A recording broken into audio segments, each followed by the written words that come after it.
Hey you guys, welcome to another video. And as always, thank you so much for tuning in. Really appreciate you guys being here.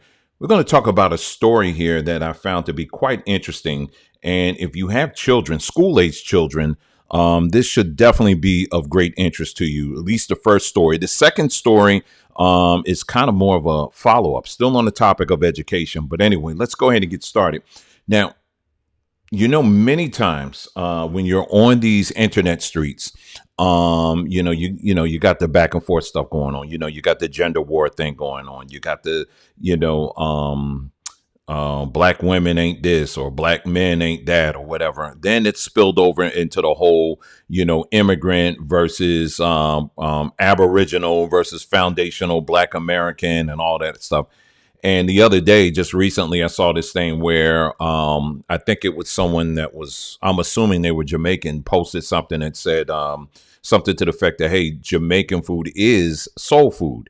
And a Black American saw that and took offense, and I'm doing air quotes on that one, and was saying, no, there is Jamaican food and there is soul food. And no, don't try to claim our stuff. And I'm like, okay, really?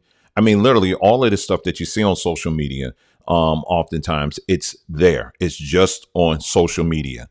In the world that I live in, I never see that in the streets ever. Okay. I never see that. I see black folks going into Jamaican, I should say Black Americans, I should say, that were born here, going into Jamaican restaurants all the time. I'm one of them, right? And likewise, I see people that are born of Caribbean enjoying Black American soul food. It's all one big pot as far as I'm concerned. It's only the people that are here on social media that make a huge deal about such things. But once they unplug and get into the real world, it's not like that. It really isn't. We even there was a video that I posted recently on the Adunde Festival, which is held yearly in Philadelphia. And this is the largest African festival. So it's African. I mean, through and through African. But the one thing that I noticed that was really strange to me is I didn't see any African food, at least not too much of it. You know what I saw there? And again, keep in mind, this is the largest African festival that's held in Philadelphia. Most of the food stands were soul food. So again, all of this division stuff that you see oftentimes being played out on social media, it is just that. It's one big show. A lot of times we talk about how the government likes to put on a show and it's not real, everything's fake or whatever. But sadly, many of our people contribute to that as well. And so anyway, so one of the things that we're talking about on this video, we're getting into education. Now, when you listen to some of these back and forths on social media, one of the talking points that will come up all the time is, and I'm talking, black folks out in the diaspora, particularly here in Americans, the criticism that they'll raise when it comes to Africans is, hey, listen, you guys, you want to talk about us, but you got China basically just coming in and pretty much taking over your whole country, taking over your educational system, taking over your food supply, taking over pretty much everything, building your roads and your schools and all this other stuff. So you guys want to, talk about your glory days and how, strong and big and strategic and all that stuff you were. But we're not in those days anymore because you got China right now that's pretty much running a lot of the infrastructure on that continent. And that's many places. And let's be clear, it's not all of Africa they're running, but they are running some very key points within the infrastructure in many of these countries in Africa. That is a very true thing. But to say that they're running all of Africa, that is not true. Okay, so I want to be clear for those who are going to run into the comment section and try to correct. That's not what I'm saying. Okay, you got me. But here's the thing when it comes to us here in America, in the United States. Did you know that China is also heavily investing in U.S. education? That's right. So as much as we here in America will criticize them for allowing China to come in and to take control, let's say, over their educational system, Well, it's actually happening here in the United States, at least according to this article. So let me go ahead and pull this article up for you here. China's indoctrination of American schools to make little red classrooms. Communist Party funneled $17 million into more than 143 K through 12 schools, sparking a Republican probe. And here are the highlights here. They said the money is funneled through the Confucius Institutes and other cultural and language programs. Representative Jim Banks is demanding the education department to take action with urgency. The CCP is targeting schools close to military bases. So they're very specific, and we're going to look at the map here, okay, in a little bit in the article.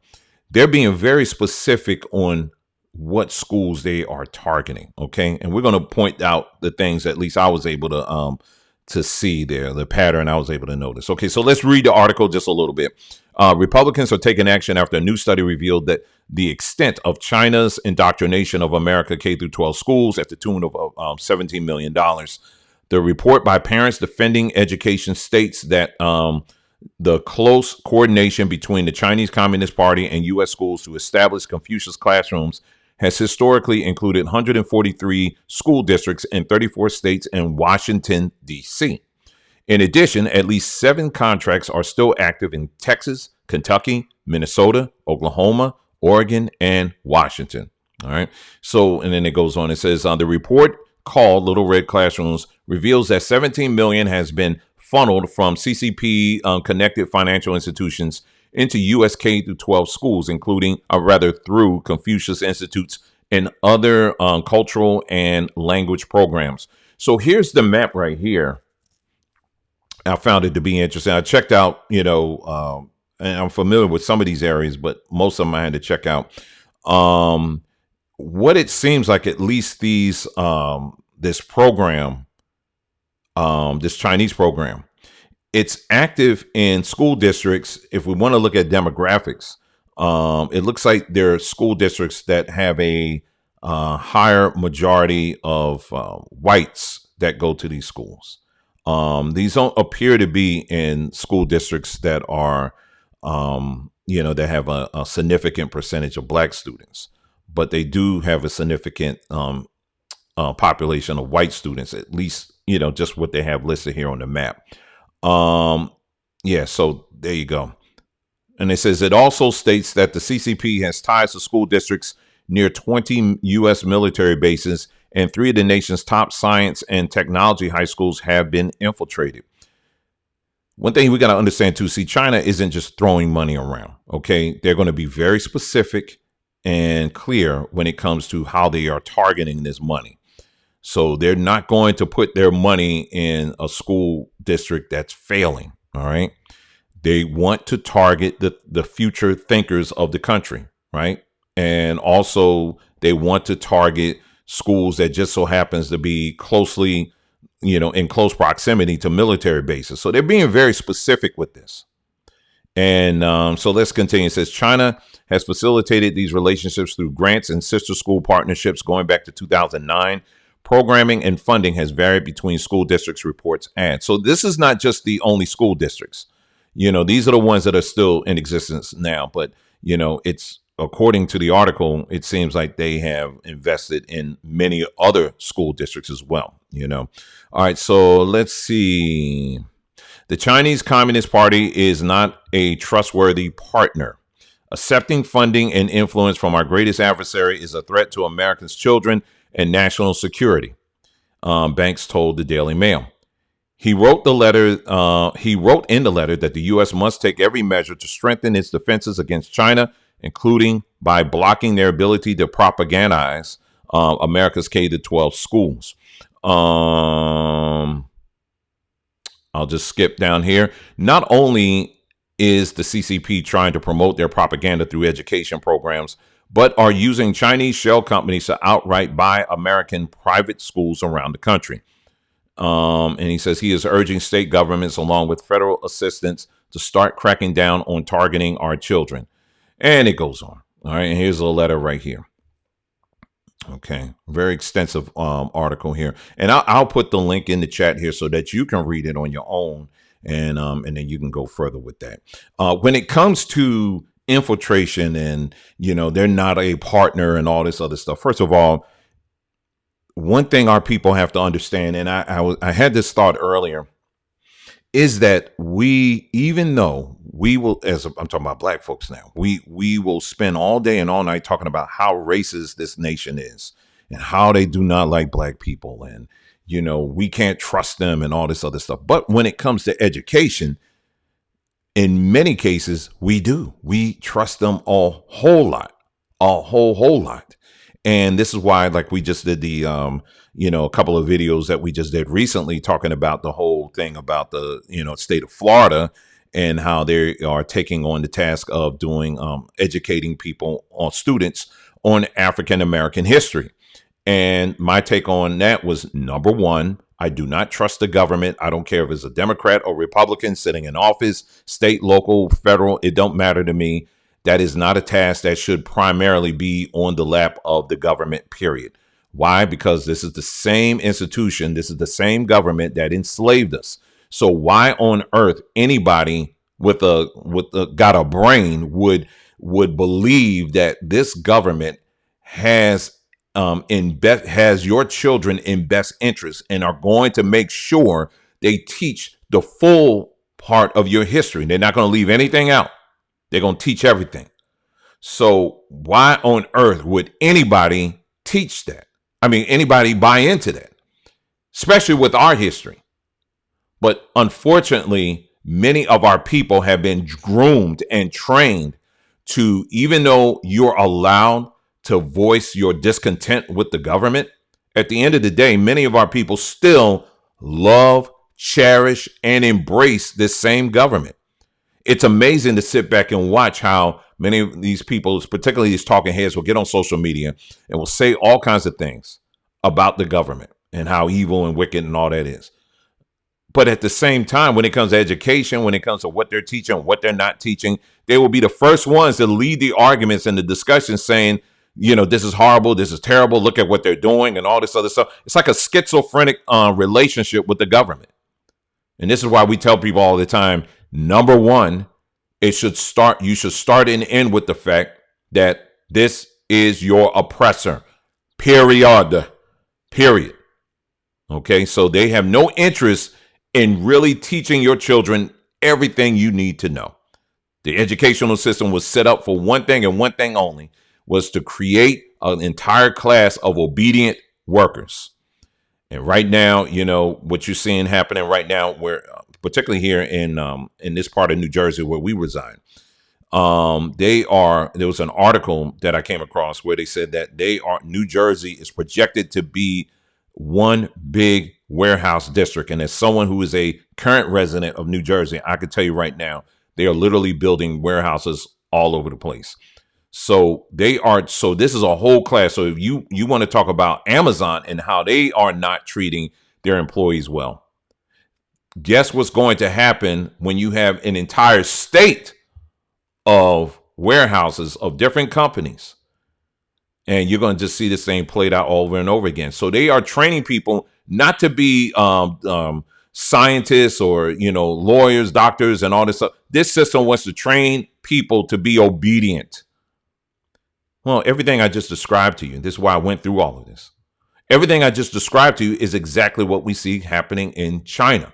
So I'm sorry for this representative to say that they are not partners, or China's not being a good partner, or they're not a partner, or whatever it is, the terminology he used. Oh, no, China is very much in concert with the United States as it pertains to the end game. And that is to create an entire class of people who will be obedient. I mean, you got all the video, you've seen all the videos out here of, these soldiers and how they march with such precision and, all that stuff. That's not just showing off. They don't do that just to show off or look at all the military we have. They're not just showing that just to show that.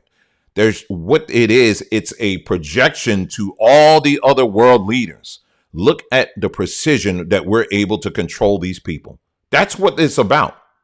And then when you start going into the social credit score system that they have in China and all that stuff, And then right now, we just finished talking about Fed Now. If you do not know anything about Fed Now, please take the time and look it up, family. This is going to be ultimately the next economic system that we're going to have here in the United States. It's a system that is based on controlling everything you do. And they want you to have develop a mindset where you just take it in and that's it, no questions asked. So that's what this is all about. So China is basically in concert with the United States. Their goal has been and will continue to be, and I'm talking about China and the United States, is to create a class of not innovators, but obedient servants. Well, that's kind of dovetails right off of what? Slavery. So that's why they said, they looked at us and they said, well, we already got them. These Negroes went through intensive training in the field. They did field work. They did field work. So we ain't got to try anymore. Now we're working up to these other children. Now we need to work on these white children now and get them. We're not going to put them out in the field. We're going to start investing heavily in these school districts to get them all in concert into being obedient servants that will just follow and do exactly what they're being told to do. So this is why I believe they're not even bothering. I'm talking about China now, investing heavily in these black school districts, because the parents, along with the children, are coming up, even though they will complain about the government. At the end of the day, they will love, cherish, and embrace the government at every part of our lives. It goes back even with the police, for example. We talked about the police department. We can talk all day about the history of the police and where they came from and how their racist beginnings. And we could talk about how they pull over black motorists and all this stuff. We could talk about that all day and all night.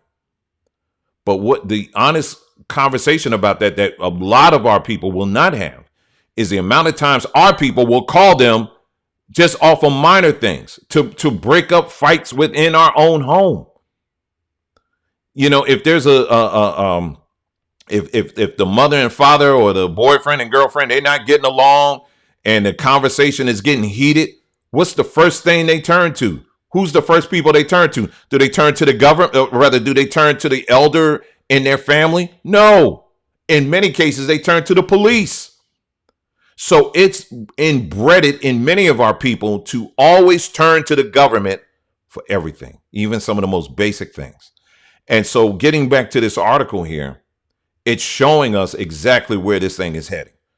That now you have China coupled with the United States, and who knows whoever else is in on other countries that are in on this as well. Plus, you got companies. There are a lot of companies that are investing heavily in education.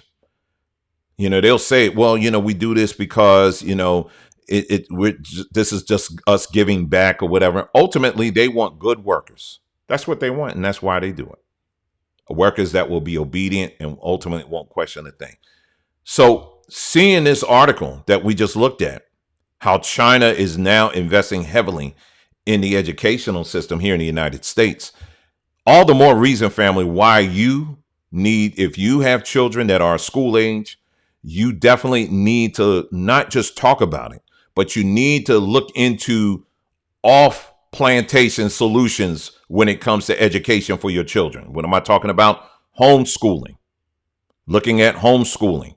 There are many parents out here that homeschool, and then, for some of you who are listening to me, you may say, well, listen, I got to work, so I don't have the time I can't take off work to educate and all. There's all kinds of solutions around that. It all starts with your willingness to pull your children off of these plantations and to get them into an environment where they can be trained and taught how to innovate, how to create, how to discover, how to be better parents, how to be world leaders, how, just really how to live without depending on the government. That's on us to do that. You understand what I'm saying? All right. Well, here's another article here that I came across here. I found to be unfortunate. I'll just say that. Now, do you guys remember LeBron James? All the fanfare regarding the LeBron James school is called the I Promise School. You remember that?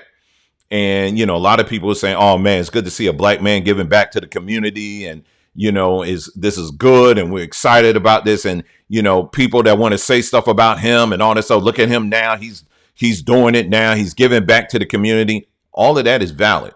The fact that LeBron James wants to create a school, or actually did create a school to help address the educational flaws within the Akron school district, Akron, Ohio.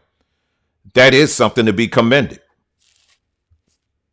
However, you cannot, one thing about us as a people, we love the show. We love symbolism. We absolutely love symbolism. But when it comes to going back into measuring the effectiveness of that symbolism, more often than not, our people will not do it. And if you do go back to do it, what I've encountered is that the first thing you will hear is, "Why are you beating up on the black man? He's trying. What are you doing?" It turns into all of that. We get very defensive because we don't want to measure the effectiveness of the symbolism. You know what I'm saying? So let's take a look here. And this is an article that I came across earlier a few days ago.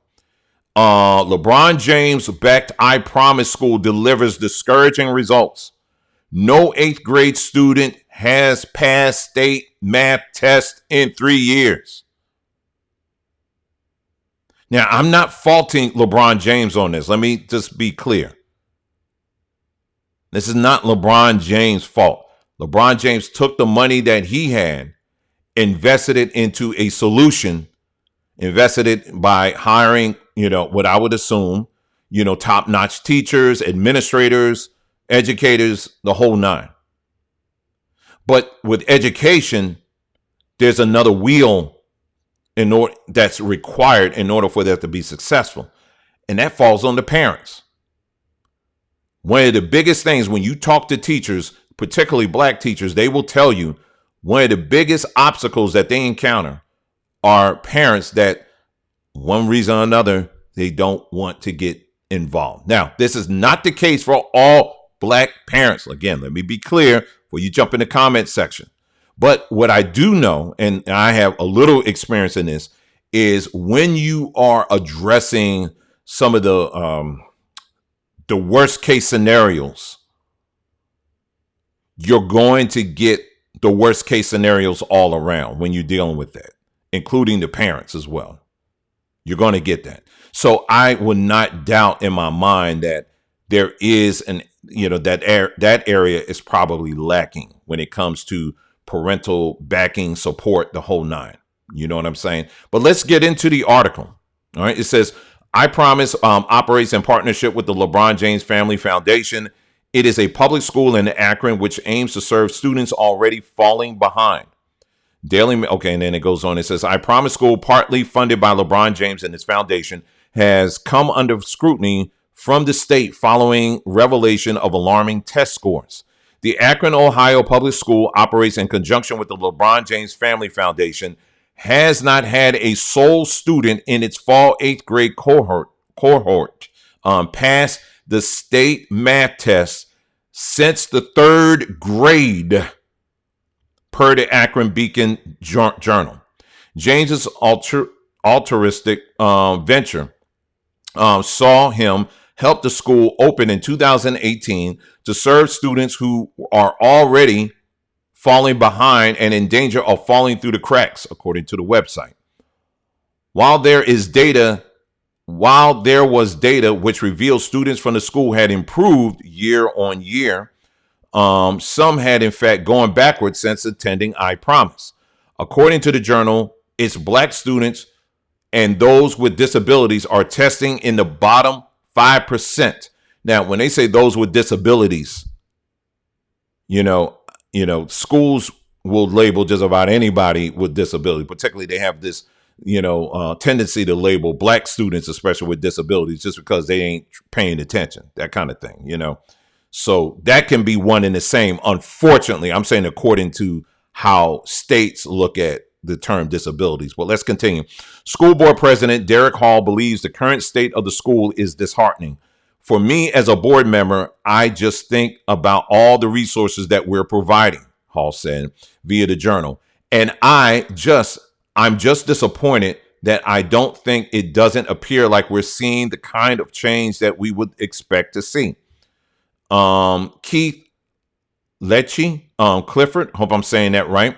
The director of the school improvement for the district echoed the sentiment in the same report. It is discouraging, he said, of the eighth grade graders' results. According to the Journal, Lecce Clifford displayed data which show both progression and regression at the Akron school. Students proficient in reading had more than doubled from 6% to 13% with regard to those moving from 4th to 5th grade, according to the Journal report. Although those in the 2022 6th grade class had just 2% proficiency compared to a 7% rate during the 5th grade education. The school receives funding from state, local, and federal funding in a way not dissimilar than other state schools. Per a 2018 Cleveland Plain Dealer report, the school costs taxpayers approximately $8 million per year. James's Family Foundation, which reportedly donated $1.4 million each year for more tutors and teachers, released a statement on the matter Monday. When we started the work to wrap around students through education, we entered this partnership with Akron Public School for a long haul, it read.